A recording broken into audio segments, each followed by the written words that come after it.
This is Kristen. And I'm Steve, and you are listening to Cycling Together, a podcast about all things bikes, riding, and riding together. This week, we have a long interview, settle in, Long show. with the executive director of New England Youth Cycling, Kelly Catali. Would you like to share with our audience some of her impressive stats? She is a former professional off-road cyclist. She raced for 4 years with 7 cycles. Yep. She is a 3-time U.S. national team member for the marathon mountain biking team. Mm-hmm. She's a 3-time USA national champion in single speed mountain bike. Which seems like its own level of insanity. Right. And she's the founder of Kelly Cat Development, a junior development team for girls. And because we contain multitudes, and I like to cyberstalk people, I discovered she also holds a bachelor's in biomedical engineering from Bucknell University and a master's in engineering management from University of Idaho. Those are all skills that she definitely applies to her job. Wow.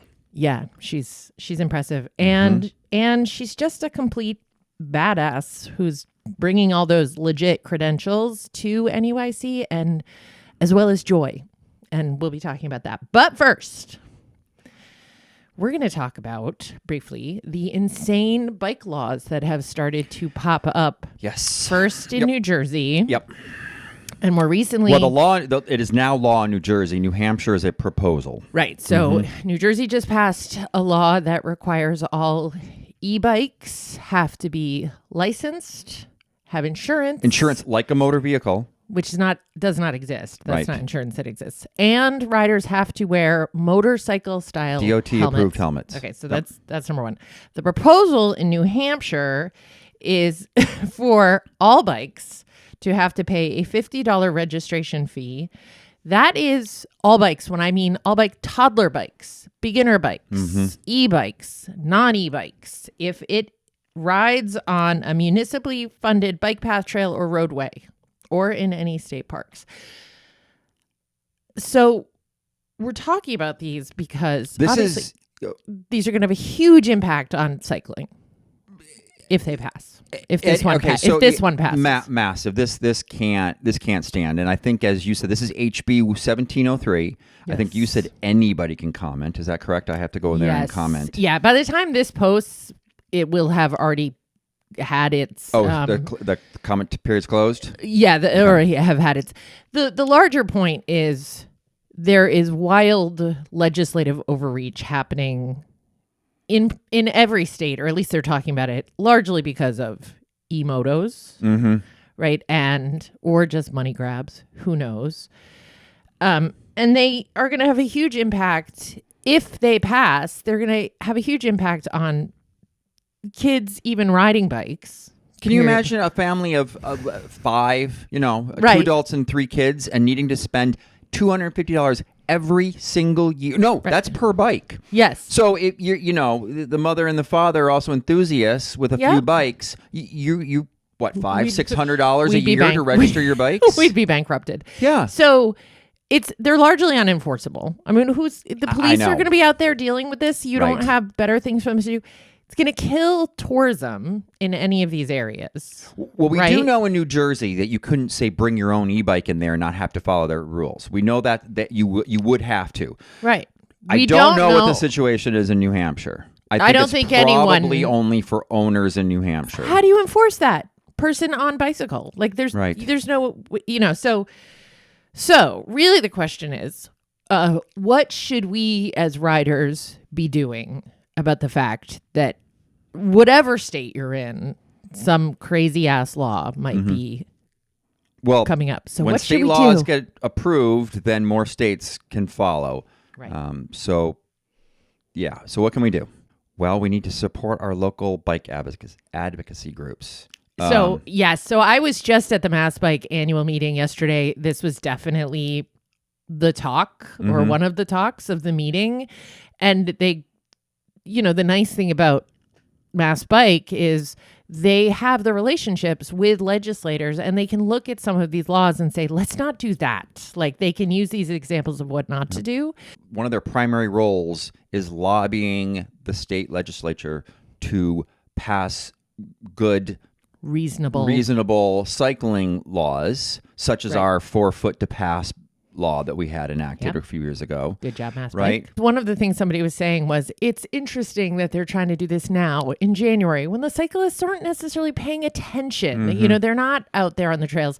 But once the word started getting out, it was everywhere. Suddenly everywhere. I saw it once, and then I saw it everywhere. NEMBA has filed a petition. Yep.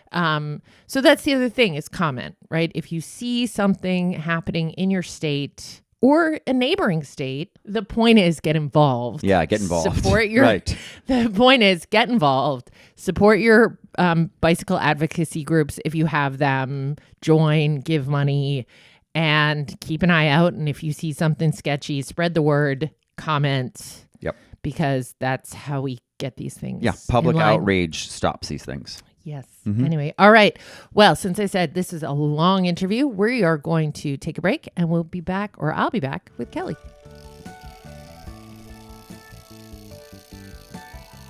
I am here with Kelly Catali, Executive Director of New England Youth Cycling, otherwise known as NEYC. I'm still lobbying for NEYC. Thank you for coming to my house. Of course, yeah. So why don't we start with the basics, which is what is NEYC?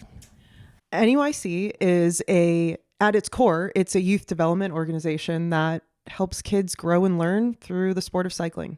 There are a lot of different mediums for growing and learning about yourself and being part of a meaningful community and learning how to push your limits. And we choose to use the bike. And our bread and butter as an organization is a 6-race spring mountain bike series that probably could have been strung together in a different series of words, but it's fine. No, those words worked. Those words work great. Let's start with the races and the race format. So these are cross-country races. Yes. We're really going to try to focus on the parent here who maybe doesn't know anything about mountain biking or mountain bike racing. So when you tell a parent cross-country racing, what does that mean? Yeah, it's a great distinguishing point because when people think of mountain biking, they think of the extreme Red Bull, like going off 20-foot drops. And they're like, no way you have kids doing that. Yeah. No, it's not that. We don't often leave the ground.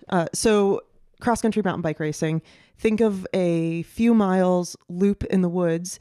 You have to pedal up the hills and down the hills. Well, maybe you coast down the hills. Yes. So it's all the things. You're riding over rocks and roots, fire roads, single track.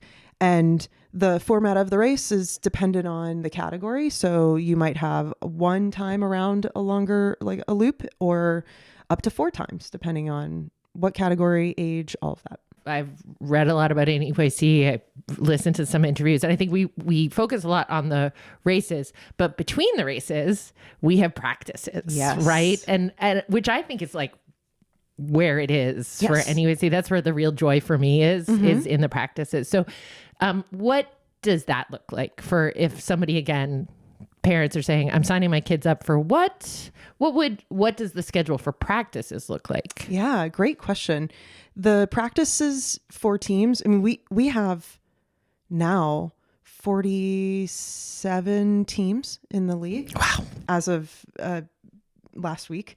And every team does it a little differently. Yeah. But when we are in the height of the season, teams will practice 2 to 3 times a week, depending on the team. Yep. And they choose to format their practices however they want. It depends on the head coach's preferences, but also the way they've seen practices work well. Yep. The ultimate goal is to help the kids continue to grow their skills and, maybe more importantly, to build community in your local region. Yeah. These kids are all from a centralized region around them. We define our teams by zip codes. Okay. So the practices might look like starting out with some drills for skills, cornering, how to use braking well, stopping, going up a hill, down a hill. There's a lot of different skills.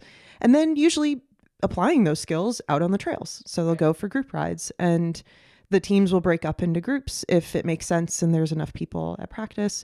And there's always 2 usually adults on a group ride too. You have someone who's like leading and then someone who might be sweeping. And for those who don't know, sweeper is the back, the caboose.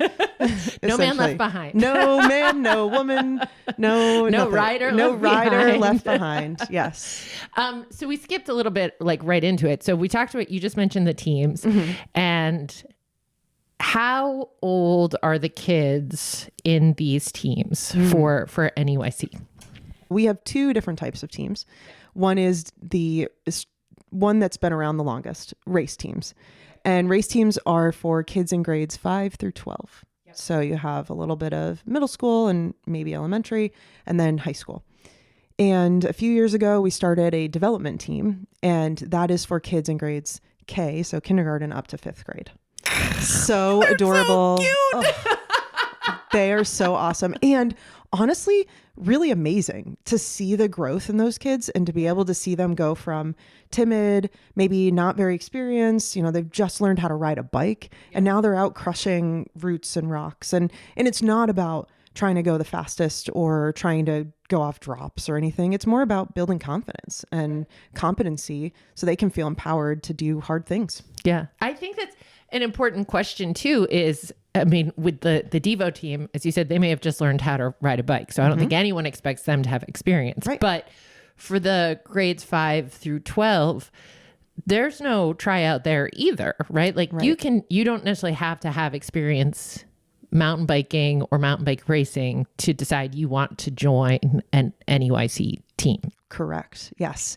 All you need, we do require a bike. You need workable equipment, and it can't be something that's going to fall apart while it gets a little jumbled around on a trail. We ask that you have some competency pedaling a 2-wheeled vehicle. So we're not teaching you how to ride a bike. Correct. Yeah. We're not going through the steps to do like the balance bike thing. Yes.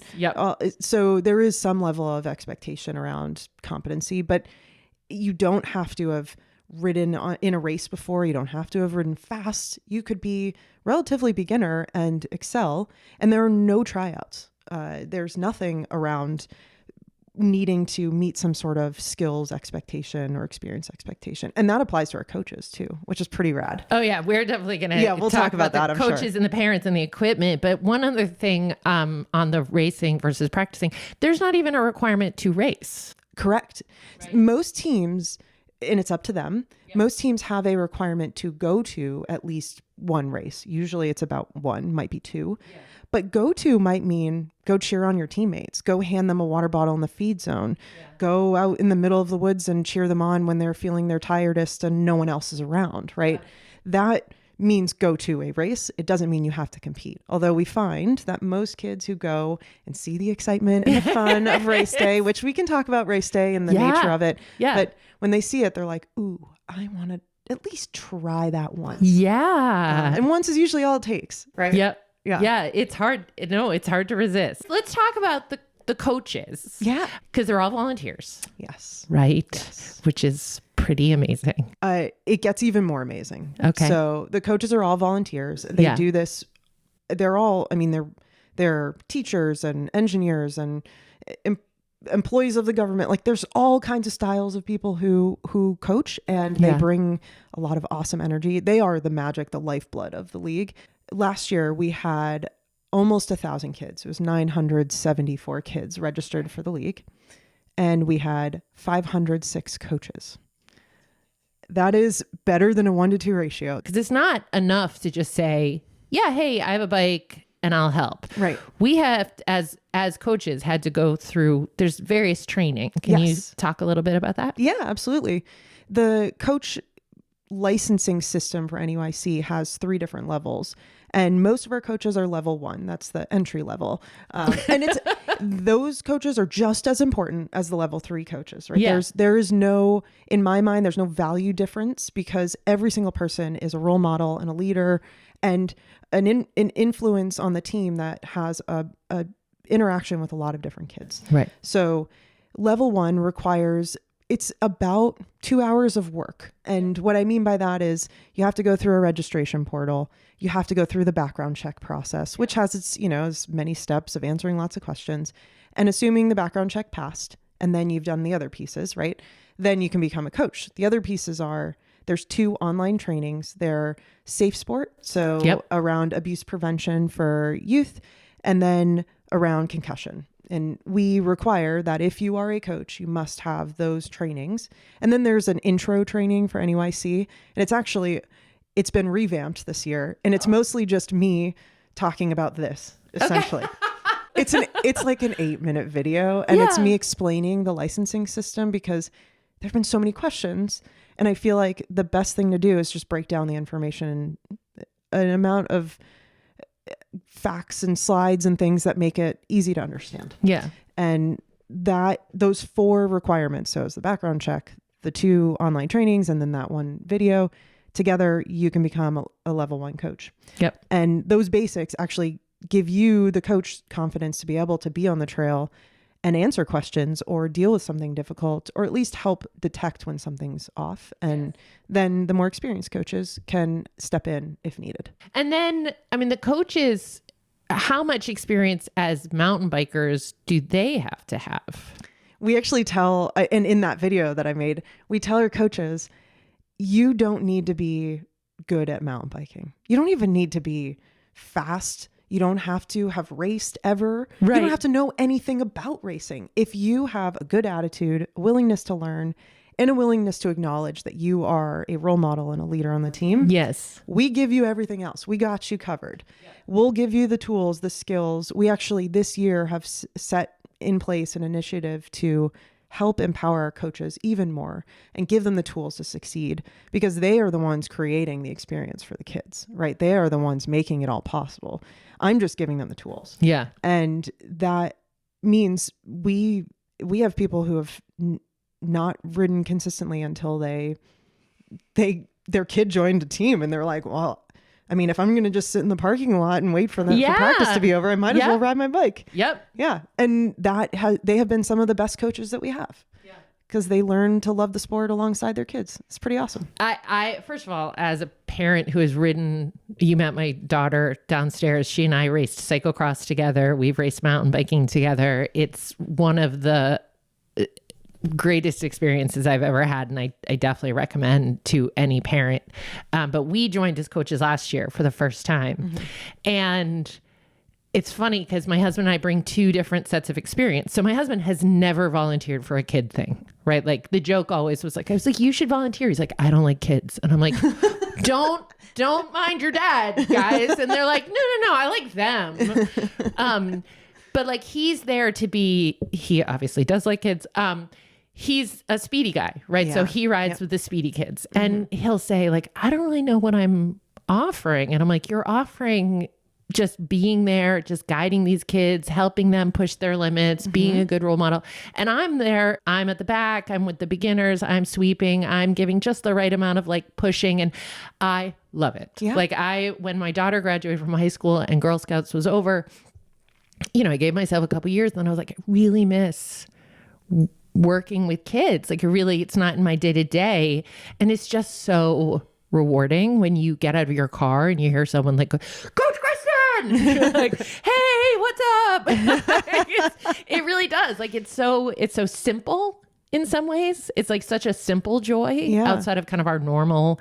And I'm going to say, I think Steve ended up being in better shape last year, because he was like, wow, all my numbers are really good. And I was like, you realize you're riding at least once a week with a speedy group of kids? And he's like, oh, yeah. So there were the kids are good for something. The kids are good for something. We'll keep them. Yeah. I will say one of the things I hear a lot is the term coach is intimidating, right? Because when you think of coach, you think like soccer coach or football coach, and they have experience. Maybe they played in high school or college or whatever. And they're like, I'm going to pick this up because I'm an expert.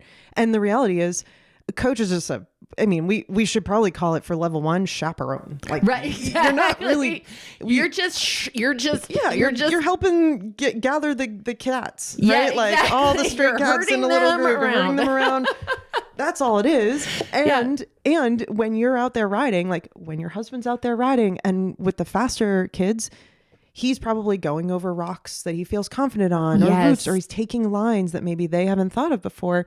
That in its own way is coaching, right? Yes. You're leading by example. Yes. Which is awesome. I do try to remind people too, like, forget the high school level. At elementary school, like most parents that were doing soccer coaching didn't know bupkis about soccer. Right. They were just the suckers that said yes, right? Because no one else would. Honestly, that's how I became a Girl Scout troop leader. Because I was like, I'd like Sophie to join Girl Scouts. And they're like, we don't have enough troops. I was like, look, I can help I'm really good at paper mache and I'm really good at, and they're like, yeah, we have enough of you. Yeah. We need people to step up to lead the troop. And I was like, well, that's fine. I don't know what I'm doing, but fine. Yeah. And so, yeah, it's very much a fake it till you make it. Yeah. We do a fairly decent job of decreasing the duration of the fake it part of that spectrum of experience for our coaches. And I think the community we have of coaches in the league helps elevate the experience for all of them. That they are the ones who've been there longer, are willing to share their own knowledge and experience, and are more forgiving when someone comes in not knowing what they're doing. Well, because you do in part just need the bodies to make sure these kids get from point A to point B. You need someone with a fully formed prefrontal cortex, so that when something happens, you can at least think logically and solve some problems that teenagers and middle schoolers don't know yet how to solve. Absolutely. Then we have the parents who have their own, who aren't coaching, but they still have their fundamental role. In fact, I saw that our team, that Over Demons, shared a graphic that said, when a child joins the team, the family joins a community, which I thought was really lovely. I love that. What, if a parent says to you, okay, I'm not coaching, like what is expected of me, or what is my role? What is the answer to that? I mean, a parent's role in NEYC is arguably not that different than joining a different sport, right? So it's not like we're asking of them totally different things, or that you have to learn a bunch of stuff, because the coaches usually are the ones that are providing the guidance for the teams. And a parent is really expected to make sure that their kid has the equipment they need, right? And in good working order. That doesn't mean the parent has to be the one fixing the bike or doing the work on it. That means relying on local bike shops. And a lot of them support the teams very well. And they are part of the lifeblood of the league, the shops. So that's one piece around it, is making sure that the athlete has what they need to be able to go to practice. So equipment, but also water, snacks, that kind of stuff. Maybe if there's any sort of medical conditions, they have to make sure that the coaches know. But none of that is really any different than if you're going to soccer practice, right? But then the other pieces would be reading the emails that come from the league, doing the registration, making sure that your kid is prepared for race day. There's some elements around kind of learning, but a lot of that learning comes through the team, the communication that comes from head coaches and team managers. Do you find that equipment, that question of what do they need for equipment, is probably the hardest piece to explain to non-cycling parents? Like, I feel like we always struggle with, I see this in the shop, right? A bike is a bike is a bike, right? And so trying to explain to someone, well, that bike looks like a mountain bike, but isn't really a mountain bike, versus that bike, which is like, now we're into mountain bike, is I find that's hard in the shop, and sometimes hard with parents too. Like, so how do we explain what is like the minimum that they need for equipment? So, great question, because this is something, it's funny too. Every question is a great question. So I would say, for me as executive director, that is not a question I get as commonly, because I'm not the boots on the ground interacting with every single athlete and family that comes into the league. Usually those questions get funneled towards the head coaches and team managers or bike shops, right? And so I would say, if someone was to approach me about that, we have some requirements around racing for what you need a minimum for your bike. And it's more focused around tire size or wheel size, because smaller wheels, it would be like a BMX bike is not a suitable bike for racing. There's numerous reasons, but we typically say you can't go to Walmart or big box store and go buy a bike. Usually that's for several reasons, but one of them is they aren't usually assembled well enough to hold up to trail conditions. But then also they're not made to last and keep you safe on a trail. As executive director, my job is risk manager. Probably the most important job. So I need to make sure that any bike that gets out on the trail is one that's going to make it to the finish line too. So when someone comes in and says, what bike do I need? The best bike you can have is one you're going to ride, and one that's going to keep you safe. So usually if someone is saying that's not a proper mountain bike, there's probably some safety considerations there around braking and just tire width and all that stuff to keep it, even just tire type to keep you safely riding. I do think that's the hardest. If you haven't bought a bike since you were 13 and now you're trying to buy a proper mountain bike, even at the entry level, it can be a little bit of price shock, right? Also, when you think, they're going to grow out of it, but I do try to emphasize that a bike is one of the few pieces of equipment that you can use outside of the sport, right? If you buy a good quality bike, you can ride that to school. You can ride that on the weekends. You can ride that with friends. I usually equate this to my daughter's lacrosse equipment. She does not just casually put on her goalie gear and go for a walk, right? And that gave me sticker shock. Yeah, right. But trying to explain that, because there have been times, I will say, where we see bikes that either are so old that they're just falling apart, and you're trying to explain to parents why the bike can no longer do the job. Right. And it can feel like they think you're just trying to money grab, and you're not. You're just, it's really safety. Yeah. Then there's performance, right? Then there may be times where you say, oh, well, if this student was on a better bike, nicer bike, she may do better. But really, number one is safety. Yes. And I have some good news, and something we haven't talked about is the league actually, NEYC aims to reduce the barrier to entry for the sport. I would say eliminate, but it's very difficult to eliminate anything. So we have some programs in place that help families. One is a financial aid program, and that is it. For families that demonstrate need, we can offer discounts or full coverage of registration fees for both the league and also race registration fees. But aside from that, we have a loaner bike program. We have a fleet of loaner bikes and this is not a well-known thing. I don't know why. We're spreading the word. I know. So everyone, here we are. I see our first clip. We have a loaner bike program that it's a modest fleet of bikes. Okay. They're hardtail bikes, meaning that they only have a fork in the front for suspension. They don't have the shock in the back. But many of our kids ride full hardtail bikes, and they succeed well. I ride a hardtail bike as a single speeder, so just saying.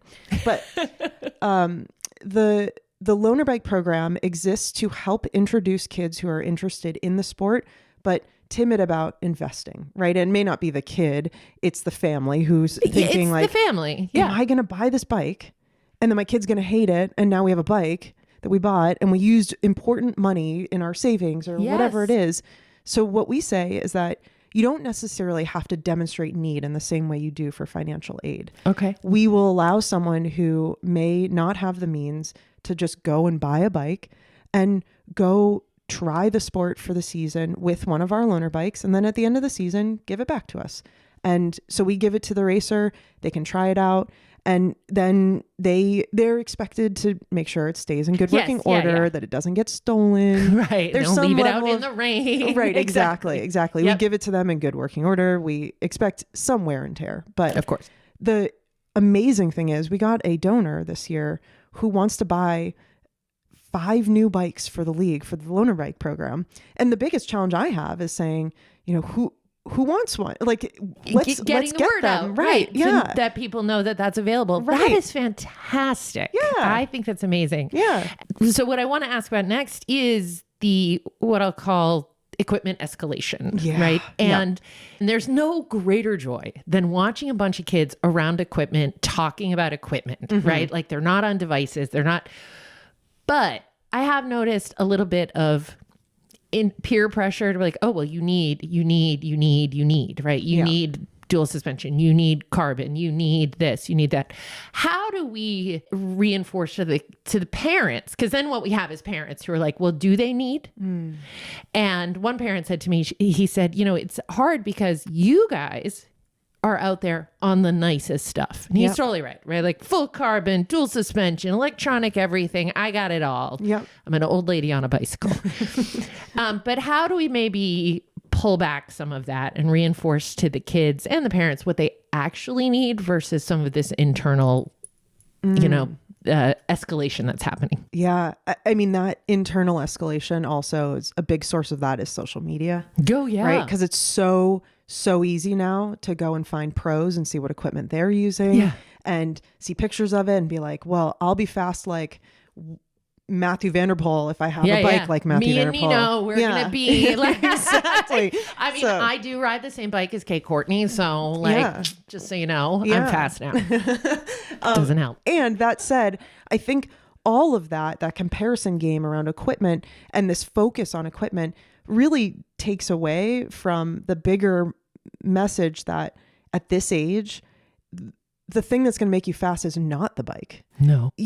That comes later at the pro level. The equipment matters there, where ounces matter.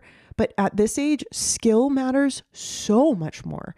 And so if you can learn how to ride corners smoothly without braking a ton, if you can learn how to pump off the backside of roots and rocks, that kind of stuff, technique, how to conserve your energy on climbs, all of these kinds of things make you a better rider and faster. That's what's going to help you excel in this larger trajectory of the sport. And I think that for anyone who gets questions like this, it's an easy way to divert away from it is to say a bike, as long as it's a safe bike and it's one that's not, I mean, there is an element of weight. If you're a small rider, the bike weight to body weight ratio is different than if you're a fully grown adult. So there is an element of that makes it more challenging, but generally speaking, technique is so much more important. So coaches can kind of divert that conversation into, well, let's talk about ways that your rider can get free speed, right? It has nothing to do with expensive bike. Think about free speed. And so that's a piece of it, I think. But it is really tough because especially our older, more experienced riders in the league, they're all also racing outside. Well, not all of them, but many of them race outside of the league. And they are up against some of the best in the country. Those kids are like tiny pros. I mean, they get treated the same way that pros do. Yeah. It puts a lot of pressure on the kids. But a lot of that hyper focus ends up leading to burnout. And I always want to try to keep it fun. Well, I feel like this is one of the few sports that you can do for a lifetime, right? I'll pick on lacrosse again, right? My son used to play lacrosse. He's not playing anymore, but my husband is still racing mountain bikes at 53, right? And if you're not racing, you can still be riding. So avoiding that burnout and really embracing the joy is, I think, so important. And you're right, focusing on the skills and drills. Some of my favorite practices are when we just never left the field and I remember teaching them pedaling through turns, right? Like if you could, instead of just leaning to them, I was like, if you pedal through the turn, you'll have some control, you'll have some speed, and you're coming out in speed. There's a parent standing next to me. He goes, does everyone know this?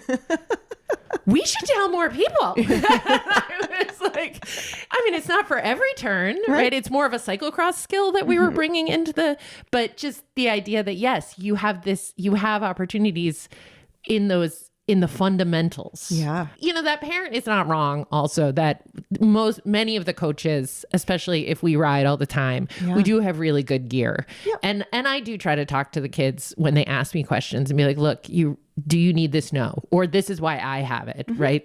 I use electronic shifting because I do have issues with my hands and you are 12 and you do not. Yeah. Right. And that's not why some of the pros have it, but it doesn't mean that they need to, I always tell the kids, especially a lot of the kids that I mentor, you have time. This is not, we're not on this fast track to prohood that you then, if you don't get there by the time you're 18, the world is going to fall apart for you. No, very few people make it in a way that pays their mortgage as a pro anything. Period. End story. Right. Yeah. I raced professionally for a period of years. I didn't start mountain biking. Like, not just racing. I mean, picking up a mountain bike for the first time until I was 23. And I didn't start racing until I was 26, 27. Yep.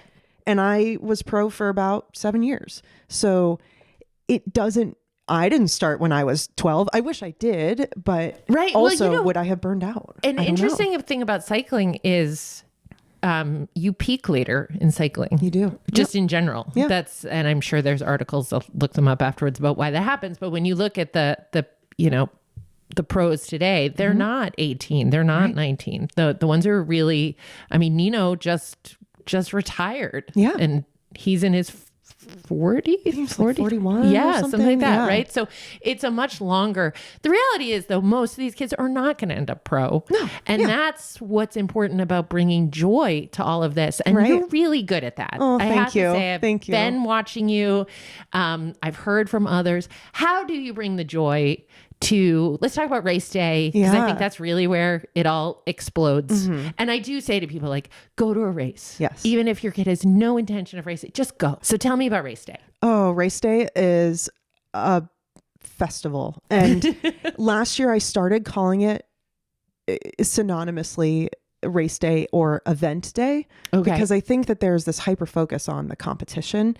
And I really want to bring the joy of the community rather than the joy of competition to that day.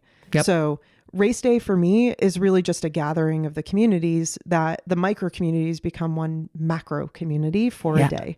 And we have 6 of those days. It's really awesome. You can kind of see the community grow over the course of 7 weeks. Yes. It's a pretty quick season. But race day is like this big festival. We have all these arches and flutter flags and banners everywhere. It feels very professional in a way. Everybody has their team tent. Yeah, It's like a whole village. Yeah, I mean, you arrive and you're like, this is a destination, man. Like, right. Yes. For that day, this is where it's at. And we get kids, maybe 600 kids who register for a race, 600 something kids. Wow. And every kid comes with, I mean, most of them don't drive, right? So every kid comes with at least one parent, usually 2, maybe some grandparents, maybe siblings. Yeah. It's thousands of people in one spot. It's incredible. And we have multiple categories throughout the day. So it's not like one big mass start with 600 kids. Right. That would be bonkers. I can't even imagine. We'd have all kinds of pileups and stuff. It'd be awful. We do it in a way, again, risk manager hat on, or risk manager helmet on. We do it as a safety measure. We will actually send kids off in a safe number of waves with a certain number of kids in each wave. And so what we do is we have categories based on experience and ability.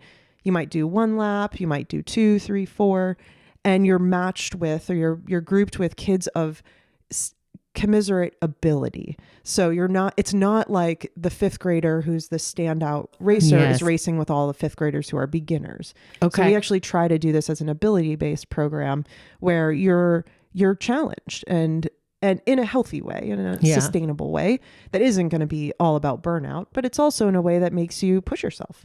So on race day, we have races that start at 8 in the morning and we go all the way through till like 5 in the evening. It's a long day. But we have an announcer who interacts with the crowd. He asks questions. He plays games. He plays music. And it's everything comes together on race day to be this amazing team effort of just magic and energy. And I walk around. So you asked, what do I do to keep things joyful? I think one thing that I do, and it was super unintentional, was this speed sparkles. I don't know. You probably see me walk around with sparkles on my face. Yes. I'm all on board with sparkles. I love it. I love it. And it's funny. Actually, I want to dial back for 1 second and say that I was not always this way. Oh. Yeah. I actually have a history of depression and anxiety, like a lot of mental health challenges. And I always, as a kid and when I was racing pro even, I was very stoic, very like, you have to be serious and stone-faced. Don't let them see your pain. And I found that it was very limiting. But also when I started to just race with joy, like a smile on my face, I started putting speed sparkles. It was like a light switch went off. I was like, wait, I can be happy and I can be fast. I don't have to be one or the other. Type 2 fun. Right, exactly. Type 2 fun. And for those who don't know, type 1 fun is fun while it's happening. Type 2 is you look back on something, you're like, that didn't feel fun when it was happening, but now I realize it was fun. So anyway, the speed sparkles thing was one of those, like, there was a lot when I first started in the league. It was this will be my third race season coming up. Okay. So in 2024 race season, I had just started 2 weeks before the first race. That's right. There was a lot of chaos, Yes. a lot of pressure, Yep. and a culture that was ripe for change. And so I went in trying to be as authentic as possible. And I was like, how do I make this fun? Because there was a hyper focus on winning and points and all of that. Yeah. So I started, like, I wore a mustache in one of the races. I wore sparkles. And then I'd call them speed sparkles because it wasn't just about sparkles. It wasn't glitter just for the sake of glitter. Yep. It was like, this unlocks your true inner power. And kids started asking for speed sparkles. I know, it was amazing. So we now have this ritual on race day where I actually can't, I tell the team that works with me, I can't have an important job on race day outside of giving speed sparkles, because I almost consistently am giving speed sparkles all day long. And I'm either starting a race. You need to be the ambassador of joy Yeah. during that day. I like that. Yeah, Like, that's my title on race day. Is I love ambassador it. of joy. Yeah, like let other people run the show. Yeah. You're the front and center. You Yeah. are dictating the day, Yeah. right? Like when you show up in your costumes, when you let other people wear costumes, when there's capes involved, like that's all. I'm a big costume person. Yeah. Like right over there at the Power Rangers shirts that my son and I are going to wear Love for it. PMC Winter Cycle. Like I'm all about the kids, Love right? it. Yep. And I think that just unlocks it so that this is not serious. Right. This is kids on bikes. Yeah. Yeah. Right. And by the way, most of them are just going to be happy they got through it. Nobody's going pro here. Like, Right. let's Right. have some fun. We were joking at one of the Right. board meetings recently that if a kid becomes an Olympian and they raced in NEYC, it was an Olympian by accident. Like we didn't train you to become an Olympian. That's going to happen in many steps beyond us. You've outgrown us if you're going to Yes. become an Olympian. If you think about the larger trajectory of our just youth development in general and in sport in general, Yeah. we live in the early stages, right? We live in the stages of teaching someone how to train, teaching them what competition means, how to build Yeah. community in sport, maybe how to race, but we're not in the race to win kind of end of things. We're not in the Right. be the best end of that spectrum, and that's not our place, and we're happy to not be there. Yeah. There's certain expectations around that. So we're about having fun, speed sparkles being one thing, race themes where we say, okay, this week is tie-dye week. This week Yeah. is crazy socks week. And people show up unashamedly. Like I wear it's taco fantastic. socks, taco cat socks. And Yeah. I try to lead by example so that others feel unashamed to do the same thing or unafraid to do the same thing, because the more you can show up as yourself, the more welcoming it feels as a community in general. So yeah, the fun stuff is the stuff that we just keep coming back to. And it's where I found building community to be the most meaningful for me. What I find is unique about both the practices, the teams, and race day also is the mix of ages and the mentoring and leadership opportunities that are getting unlocked for our older racers versus our younger racers and riders. I've said to my daughter at one time, I was like, imagine if our Girl Scout troop had been grades 5 to 12. And she was like, what? I was like, I just want you to picture that for a second, Right. like what that might look like. Because I mean, observing like older kids, older riders, helping younger riders, watching younger riders look up to the older riders. Yeah. One of the things you guys do is it's a huge group and there are very few venues that can handle you all. Right. So you split the day, right? So like in the morning is the younger riders, in the afternoon is the older, and then they split. Yes. You swap that. Yeah. But I'm always amazed by the number of kids that hang out, that keep watching, Yeah. right? Like, Yep. what do you think the value is to, if a parent was to ask, like, really, you're going to put my 5th grader with our 12th grader? That seems crazy. What would you say to them? Yeah. Well, first and foremost, where else in life can you think about a time when there was that age range all in one place, all supporting each other, all cheering on each other, watching each other? I've never been in anything like that before. It feels like this is the only sport that really is conducive for it. Maybe running. Anyway. Yeah, cross country might have a similar vibe. Yeah. Absolutely. Because it's the mixed gender too, right? That you don't get a lot in other sports. Correct. Yep. Yeah. So yeah, you get very like, this is the girls soccer team. Yeah. They go off in their own field. And here's the girls lacrosse, tournament we're doing. Correct. And it's all these different teams, but it's not necessarily all.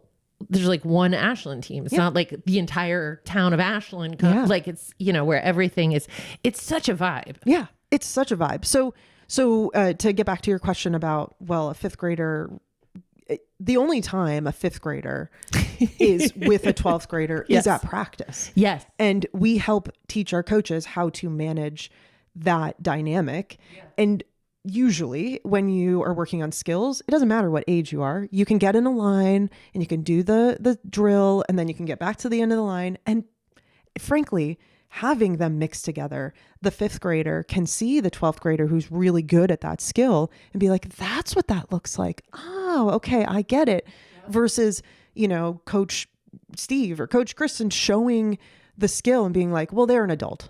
Like that doesn't, that I can't relate to that, right? Of course, kids not really having that thought in their head, but it's like, oh yeah, there goes Coach Kristen, no big deal. She's really rad on a bike, and I can't do that. But having someone who's much closer in age makes that skill much more real, right? It makes it more accessible. So to a parent who's like, I can't have my fifth grader with 12th graders. Well, when you go out on the trails, your fifth grader's probably not going to be in the 12th grader ride. No. They're usually going to split into groups unless there's a reason to keep them together. And the coach is then expected to make a condition of the environment that is conducive for every ability. Yeah. So it depends on the team. It's a hard answer to give because there isn't like one way that a team manages that dynamic, but there's always considerations for helping that like spectrum of ability be supported and in an environment that is going to keep continuing to help them grow. The reality is you don't have to start at fifth grade either. Right. I think there's this idea in our culture that if you don't start a sport young,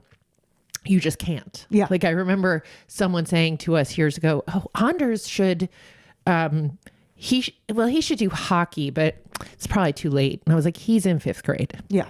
What do you mean it's too late? Like, what are you talking about? Right. Or when the kids started lacrosse in like middle school and they're like so brave to start that so late. Right. What are we doing? Right. Right. But NEYC, you can, any sport really, but NEYC in particular, start anytime. Start anytime. We welcome all abilities, all personalities. It's pretty darn special. And I think one of the concerns that parents bring up that is something that we address or we kind of work on as a league is, well, you're just mixing them all together, right? The boys and the girls. Yeah. There are definitely differences in personalities, right? Yes. So just developmental differences. On race day, for the youngest kids, there isn't a huge difference in gender for ability. Like that relationship just... because the girls and the boys they haven't gone through puberty yet. They're not fully developed. Even their cognitive abilities are pretty similar. So when you're looking at the beginner races, we put them all together. We don't start 100 kids at once. We put them in waves, which are usually up to about 40 kids. And we line them up very systematically. Every kid gets their name called before the race. So they get on the big speakers. You get like, and next up is Kelly Catali from NEYC, right? It would be, little Sally from the Hillsborough Hawks, something like that. And they would go through, get in their place in line. And then I talk them through the start of the race. So we talk about taking a deep breath, if there's anything to think about while racing, if there's something out on course. Right. One year we had some mud puddles. So I was telling them like, maybe if you're going to pass, don't try to do it in the mud, that kind of stuff. If you're going to pass, be nice, be patient. Yep. But then as we get up into the older categories, the more experienced categories, we actually tried last year. And it was very successful. We had separate boys and girls waves. So the girls got to race on their own. Although I will say there's some girls who just picked off the boys. Yeah. They're very fast. So, and it's awesome. It's awesome. I love it. So so we've, there's a lot of that, like this sport welcomes all, and the sport is this place where you can we'll just meet you where we are. Right. It's not a big deal. I feel like there is a certain personality that chooses to do mountain biking over soccer, over like you're already somebody who's maybe going on a different path, and mountain biking gives you that chance to like do something different. You don't necessarily want to follow the same as everybody else. Race day, while we're talking about race day and that experience, there are times I'll be standing next to a parent whose their child is racing and they're like, they're just gonna let them go. Right? Do you hear that a lot from parents? They're like, are they going to make it back? Is everything okay? Yeah. Like what happens in the woods? We actually do a phenomenal job of requiring that we have points out on course where there is an adult posted. Okay. So lots of things happen in the woods. One is before the race, any race starts, we have an immense amount of setup work. And part of that setup work includes taping this bright colored tape. It's bright blue that says Shimano on it. It is like the indicator of you're on course. We tape every single intersection and every single place where someone could cut a corner, someone could potentially go off course because there might be like an old trail. We make sure that you're on course. Okay.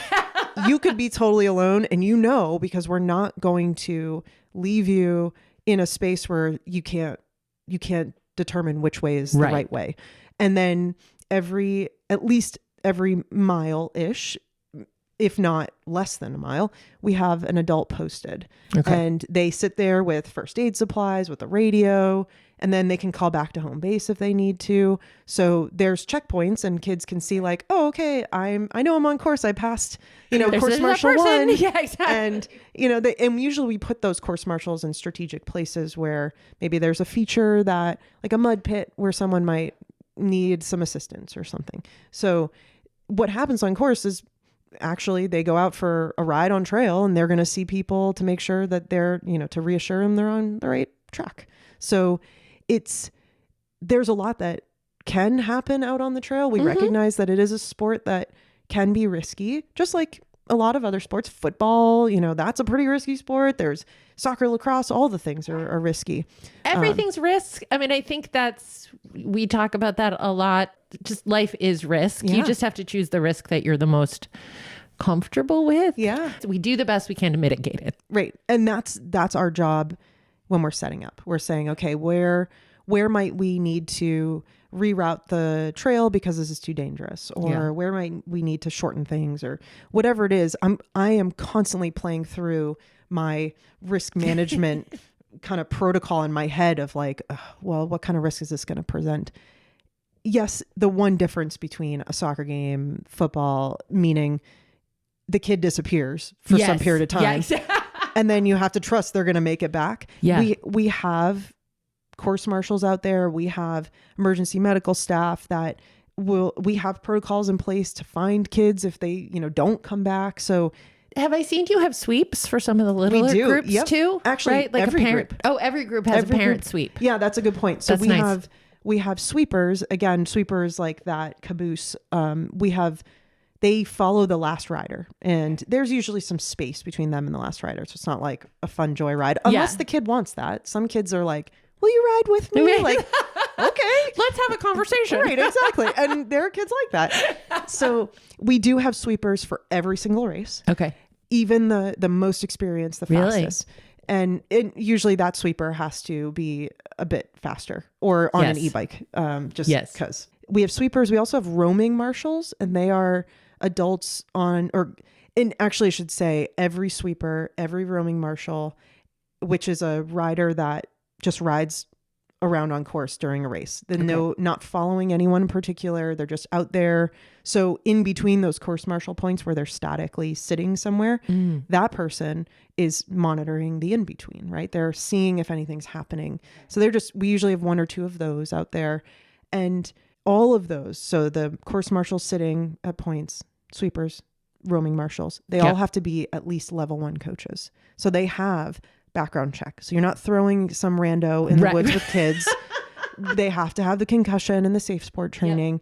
That gives me the assurance. We didn't used to do that. And I finally put my foot down. I was like, they have to be level 1 coaches. Oh, okay. And we will not start a race until we know all those positions are filled.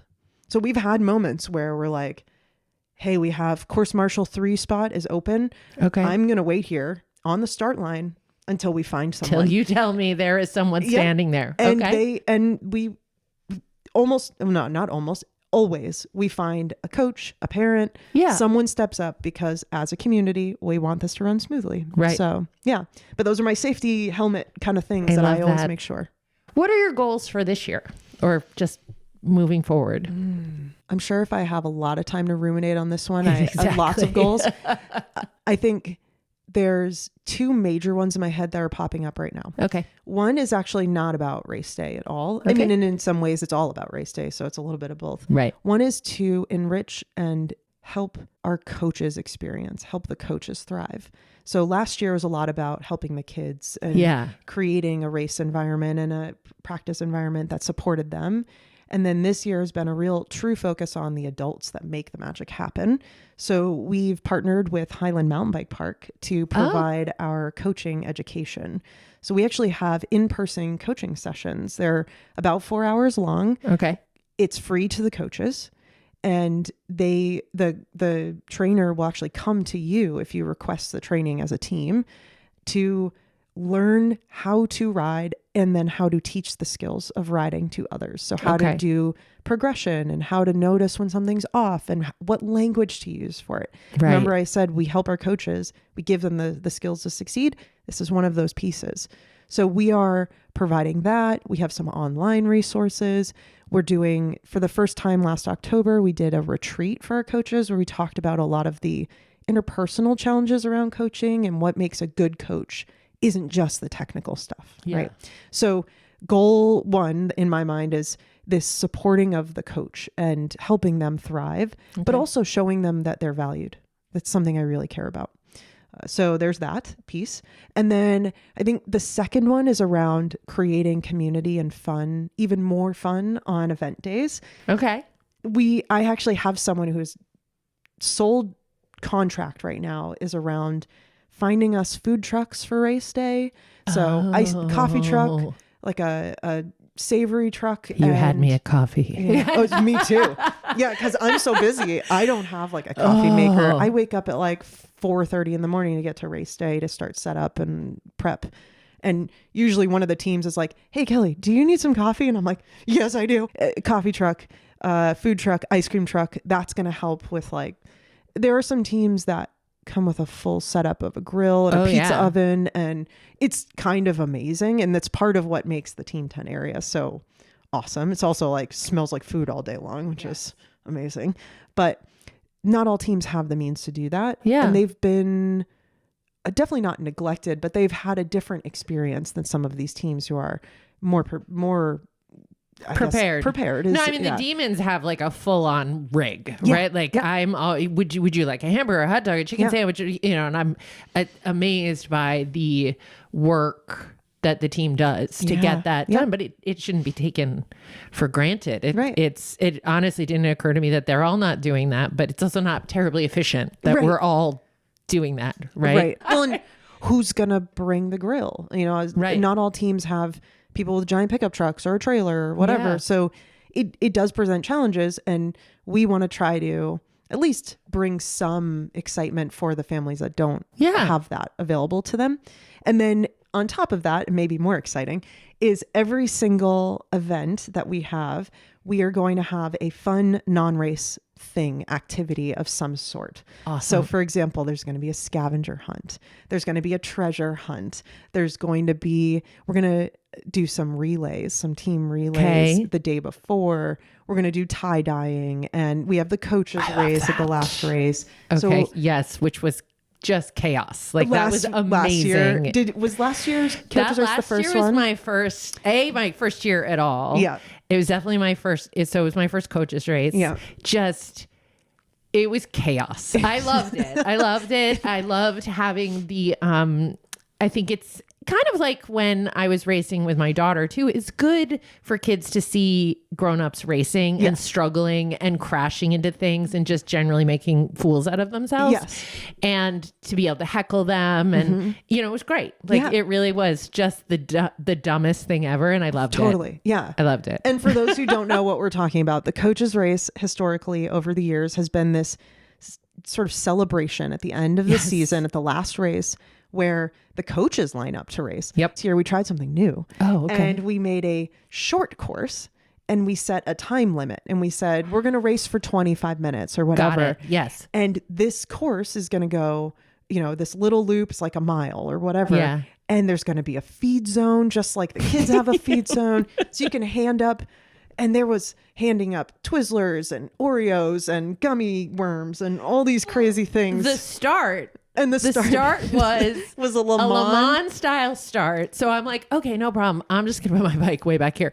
But then you had to start via rock, paper, scissors. Correct. So the winner gets to go. of rock, paper, scissors. So I won on the second, which means I had to grab my bike and try to. Remember, I had put it at the back because, I'm not. So now I'm trying to haul it over everybody else's bikes because they didn't put them to the sides. They put them right in the middle. So I'm like, do not crack somebody's derailleur trying to get your bike over things. It was just, the backup was chaos, but that's what I like about racing. Yeah, I like those. That's why I liked cyclocross. Like, it was just dumb. Like, it was just dumb fun. You're like just single doing speed. this. Yes, That's exactly. dumb. Yes. Yeah, This why is would the you do silliest it? thing I'm doing. Yeah. And again, to have the kids, I guess I didn't realize it was a short course because I didn't walk the full course, but you're right. And I remember doing the second lap, being like, I can do it again? Great. I guess I am. We because don't I award would say anything. to the kids, you should do it again. So Yeah. I should do it again. What I also like is, even though you said it, the season's really short. Yeah. Right. Which I kind of like. It's manageable for a parent. Like, it's just, this is not ice hockey. This is not going on. But the kids do continue to race together, or I see those NEYC kits out. I have raced against NEYC kits. Funny, you did say there's no jumping. I was racing behind two kids at Landmine a couple of years ago. And I was like, if you stop bouncing, you'll go faster. Yes. Right? Because every little thingy was like a huck off it. That's more for the joy, not for no, the it speed. was all for the joy. Yeah. I just was laughing because I was like, hey boys, like you could go faster. But do you find that that's happening more and more, that the kids are continuing, they're taking that 6 weeks and going, what else? Yeah. So I don't have the longevity in the organization to say it's different now than it was 10 years ago. But what I can say is what I've been hearing is kids are trying to find other outlets for continuing to be part of the sport. Some of them, it means going to Highland Mountain Bike Park and learning some downhill skills and using the skills they learned XC racing to go enjoy a downhill park. For some of them, it's doing some enduro. For some, it's cyclocross. Yep. But there are fall and summer racing opportunities. And I see all kinds of NEYC kits out there. And the kids are not, it's not something we manage. It's not an NEYC event when someone goes to a different race. But I'm not going to stop them from wearing that kit and representing their micro community that we've talked about. Totally awesome with me. And it's really cool because it does mean anytime I go to a bike thing, I see kids out there and they see me and they're like, Kelly, it's so good to see you. Do you have speed sparkles I can have? Always. I would, have speed sparkles will travel essentially because I always get asked. Well, that shit gets on everything too. It does. I'm like, I pull the laundry out and I'm like, where do these sparkles come from? They're just everywhere. But yeah, so they continue to race and there's different levels of seriousness in that, right? So you have kids who are racing at the national championships or big, international races. Yeah. And then you have kids who are like, I want to stay local and just continue to race and learn about myself, learn about my community. And then some do adventure rides. They're like, I'm going to go do a bike packing trip or something. So cool. There's so much more out there. And our job is to help prepare them to find whatever else is out there to keep them in this sport for their entire life. Wow. I swear only 2 more questions. No, keep them coming. I know, right? This is a 4-hour show. I know that this is something that's important to you. It's important to me too. How do we get more girls to participate? It's such a good question. I know. It's such a complicated Wish I one. knew the answer. Yes. Right. That's it. I have the magic sauce. Yeah. I'm going to answer it now and you all know. I mean, the truth is that it's not an easy task. Yeah. There are a lot of different ways that people have tried. There are ways that people have succeeded. Yep. There is no one solution. So I can tell you some anecdotes about stories that have worked, if that would help. I'll take any advice I can get. Yeah. So, I mean, for one, how to get more girls is to have girls in the first place. That is the chicken or the egg thing, right? Mm-hmm. Because when girls see other girls, they are more inclined to want to join because they feel like, oh, I see me there, right? I can see myself enjoying myself there. That isn't always easy in a sport that's male dominated, right? Yeah. So a lot of these teams, the coaches are led by men, and most of the attendees of practices and races are boys. Yeah. There's nothing wrong with that, right? We will take what we can get as a community. Efforts that have worked are having girls specific rides. Okay. So advertising saying we're going to have a girls group. And that gets into a little bit because there's so few girls. You get the 5th grader riding with the 12th grader. Yep. The nice thing is that usually the 12th grader, 11th grader, 10th grader, the high schooler in general wants that experience of giving back and mentoring because they probably had someone like that in their life. So they know the meaning of that relationship being really impactful. Or they didn't and they wish they did. Correct. Yes. Right? Or they didn't, they wish they did. That's where I stand in that scenario. So I think making an effort to have a separate girls group ride. Yep. And even if the group ride is you, one other female coach and one girl, just keep showing up. I think the thing that happens a lot is that coaches, teams, they're like, we want more girls. They put in one event, one effort, and they're like, oh, only 2 people showed up. That didn't work. So it's just not, it's impossible. Yes. And the truth is the ones who succeed, and this goes beyond just trying to recruit females. This transcends pretty much everything in life, right? Is just keep showing up. Keep showing that you're going to put the effort in. So it might be weekly. It might be every other week. Something like that has succeeded in the past and it builds momentum over time. Okay. This is playing for the long game. Right? This isn't absolutely. Like this season we're going to get 15 girls. Right. There have been teams. So another anecdote, we had a brand new development team, K through 5th grade last year, Blue Hills Devo. So adorable. They are so adorable. I'm obsessed with them. They're also led by amazing coaches that really care about their community. They wanted to try something that we've never done before. From day one for their team, they set limits. They said, we are going to have a 50-50 split with boys versus girls. And I was like, okay. Good luck with that one. But I was all for it, right? Like, yes, if you want to give that a try, I'm not going to stop you. Gotta try something. Yeah. So what they did is they set up their team, because every team needs a passcode to register because the coaches have to confirm that you meet certain, like you live in the right zip code and all that. So they gave their passcodes away to a bunch of boys to register and it filled up very quickly. Yep. And then they waited. And they slowly got the female participants, but it took some time. They put social media posts out. They advertised. They were like, we are a team that wants girls on it, right? They put themselves out there showing that they are supportive of having girls on the team. And they filled it. They had 50-50. It was 11 boys, 11 girls or something like that. And they said the dynamic at practices, it was amazing. That just worked because they started from day one. It's harder with teams that are established to do that because you have returning members who are boys and you can't be like, oh, well, you've been on the team for 6 years, but now we're not going to let you because we're waiting for girls to join. Yeah. So it's a little bit trickier. We tell our teams that if a girl wants to join and you've hit your maximum, see if you can find a way to get them on the team no matter what. Right. So just see if you can get their family member to join so you can have another coach, that kind of thing.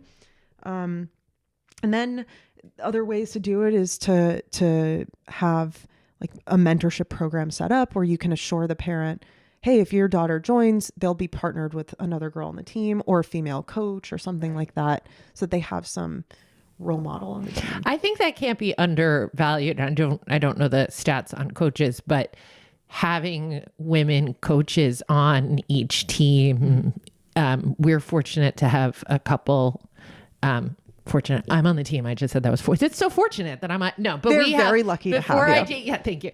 But I mean, they have Leslie Riding is an amazing coach, not a parent, but just a woman who's very committed to kids on bikes, women on bikes, and she's an amazing role model. And just having her show up week after week after week, showing both the guys, the boys that women can do it, and then showing any parent that like, oh, look, the team, even the leadership of the team is not all men, I think is really important. Yeah. And you don't have to have experience coaching to be a coach, right? That has to like keep coming back as that message because I think there is a tendency for the females of our lives, right? To be hesitant when they see, I'm not fully qualified. Well, right? I don't meet the criteria. Like you do. You're a fully functioning brain in a body that can ride a bike. Yeah. You meet the criteria. I think, but I mean, that's so typical of women. We know that, right? Yeah. We know that they don't apply for jobs if they don't feel 130% qualified. Right. We know, I mean, the number of women I have said, who will ask me like, oh, am I good enough to join your women's rides at the shop? I mean, I did go ride in Sedona and then I was like, sweetie, if you're riding in Sedona, I'm fairly sure you can handle Sherburne, right? Like but we always are, do I belong? Yeah. Is there a place for me? And I think it's the same for, you said the girls need to see other girl riders. I think women coaches would be women coaches need to see women coaches. Yeah. And the more that we can get even that built up, right? Yeah. I feel like that's where it starts. Absolutely. If it's not going to start with the girls being the younger kids joining, then maybe it has to start with the coaches and efforts in all kinds of places. You can hear of teams trying to find female coaches. It's like pleading to the moms or trying to find a racer that they can find in the race results of races. Yes. Like, oh, this person lives in our area. Could I message them and say, can you come to a couple practices? It doesn't have to be every practice, but once you start to see the magic of this team, you're going to want to come to practices. So you're like, what am I doing? Laundry? No, I'm going to go. Well, and there is something to be said about the pro racers out there who are, I mean, I think in a lot of ways, especially endurance sport, in individual sport is a very lonesome pursuit, right? Yeah. It's very, I don't want to say selfish, but it is very like you are serving your primary goal of getting better, faster, whatever. Yeah. And when you take a step back and say, well, what was all that for? Right? Why did I struggle on races or put in all that time and effort? It can feel really empty.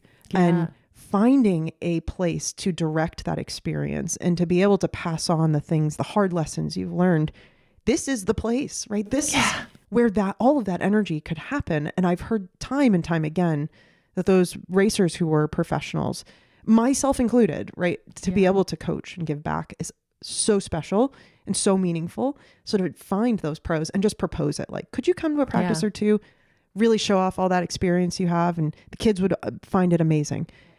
Once they say yes, they're hooked. Yeah. So there's ways to like kind of stock the results and stuff to find people too. Let's wrap this up, unfortunately. Okay, I know. If we could talk forever. Wants, registration is open. Yeah. What do they do? How do they register? Yeah. Give me the facts. Okay. My suggestion, if you are totally new to this, you don't even know what team you're on, but you want to be part of this, go to our website, which is NEYouthcycling.com or NewEnglandYouthCycling.com. Both of them will get you there. Those websites, on it, there's a team locator map, and you can choose what type of team you're looking for. Okay. And then find your team, and you will find an email address associated with that team. Email them, talk to them about what the expectations are, because they might say you have to go to 2 practices a week or whatever it is. Usually they're pretty forgiving if you have other sports. And then they will give you the passcode to register and the link to register, and you can go in and sign your kid up. And registration is a 2-part process. So you have league registration, which gets you the ability to be part of our programs. We're going to be doing a wellness series, a virtual wellness series with sports psychologists, sports nutrition, dietitian, amazing, female health physician. So there's a bunch of talks that's all free to our members. So that kind of stuff gets you with the membership fee. And then there's races, and you can register for those too. If you're not in a town that has a team. Great question. We have a sort of at-large team that is for members of our community that don't have their zip code covered. It's called the Nomads. Okay. There is an email for the Nomads name. as well. Okay. And that email actually goes to me. It's if fine. you're a nomad, can you join say you live near the Dover Demons? Yeah. But you're a nomad because you're not in their town. Can you join a practice with them? Yeah. And the reason I ask this is because my daughter was a nomad way back in the day with what was before NEYC. Yeah. Which meant we didn't really have anyone to practice with. And that's where the joy was. Yes. Right? Like Yes. that's where she did a race, but she didn't feel like connected. So Yeah. I love that you're bringing this up. So the short answer is yes. okay. We actually have special cases where I will talk with, when someone reaches out to join the Nomads or inquire about it, I'll actually ask them, where do you live? And I'll look and see how close it is to the closest team.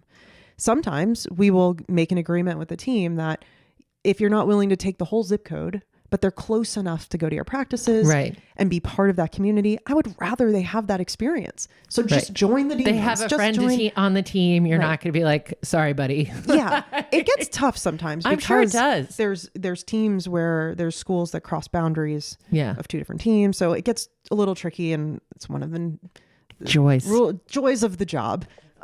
But the Nomad, if they're way far away, usually what we say is we would like and we will support the effort of you starting a new team in your Yes. region after you've gotten a taste of the league through the Nomads.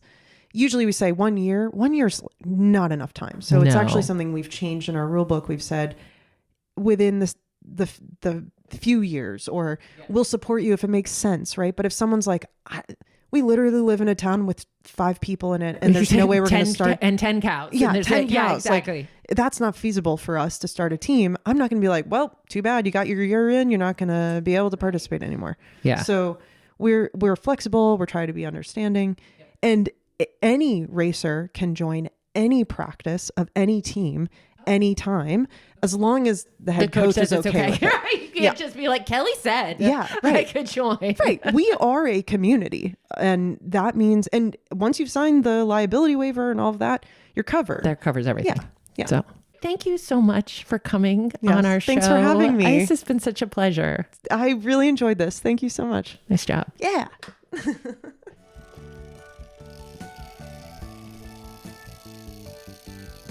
That was an excellent interview. Well And I done. know for a fact you listened to it.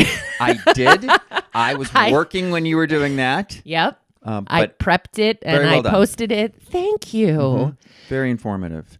So, and they did talk a little bit about bike equipment, and we have recorded 2 shows over the past year regarding bike equipment and like kids' bike equipment and what they need for this In type of particular sport. for NEYC, inspired last year by NEYC. So we'll include links in the show notes, and I'll probably try to pull out some clips from those past shows, because if people follow us on social media, we kind of try to grab some highlights from each episode and share them as reels. Sometimes people think we're idiots based on those reels that we send out. There will have to be a follow-up to the trainer erg mode You're never situation.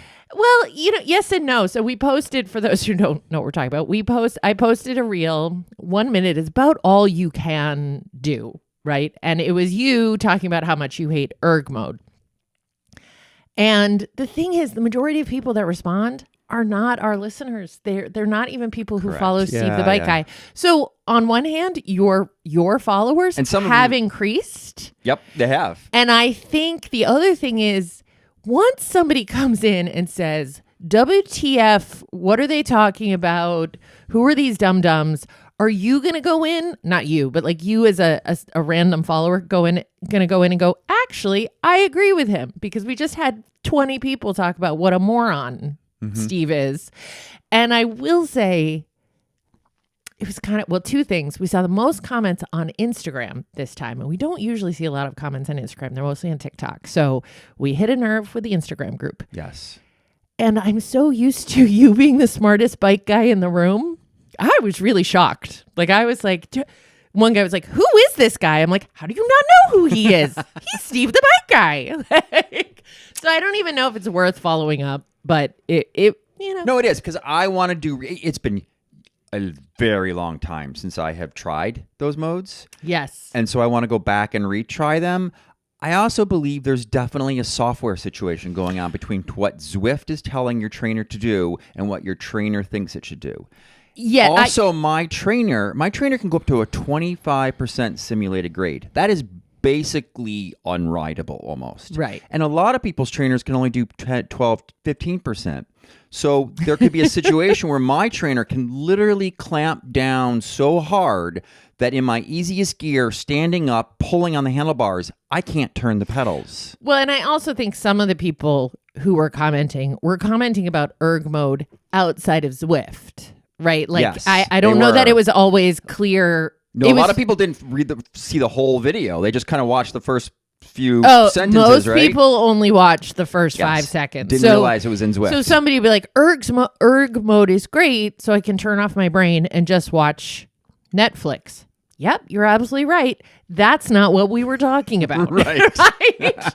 And then other people were like, what is this cycling? And you said, like, if you look up erg mode, you'll find the spiral of The death spiral. the death whatever. spiral. And you're absolutely right. I Googled Zwift Yeah. erg mode, and Zwift Insider has an article about it, which I did share, but nobody. So if a lot of people have the problem, it's that to me is a software It's issue. a real thing. But again, when you're on the internet and people are, you know, I do like to take screenshots and share them on my personal story of like them calling you, you know, who are these clowns? Or he's overreacting. And I was like, oh, I love it here. I love the internet. But we also put it out there. So we kind of asked for it. We did. You're much more, I think, even-tempered about it, in part because you don't read all the comments, where I read all the comments and I'm like, how dare they? He is very smart and he knows what he's talking about. And then I go, Nah, I don't walk care. away. Yeah, you don't. You're confident. I like it. All right. Well, I think that's it. I think that is certainly long enough for this week. Cycling Together with Kristen and Steve is a production of Steve the Bike Guy, an independent bicycle shop in Eastern Massachusetts, and Sundin Marketing. If you like the show, please leave a review or a comment and share with a friend. For show notes, links, or for questions, comments, or topic suggestions, visit cyclingtogether.bike. You can follow the shop on Facebook, Instagram, YouTube, TikTok. You can leave defamatory comments as much as you want by finding Steve the Bike Guy. Thanks. We'll see you next time. Bye.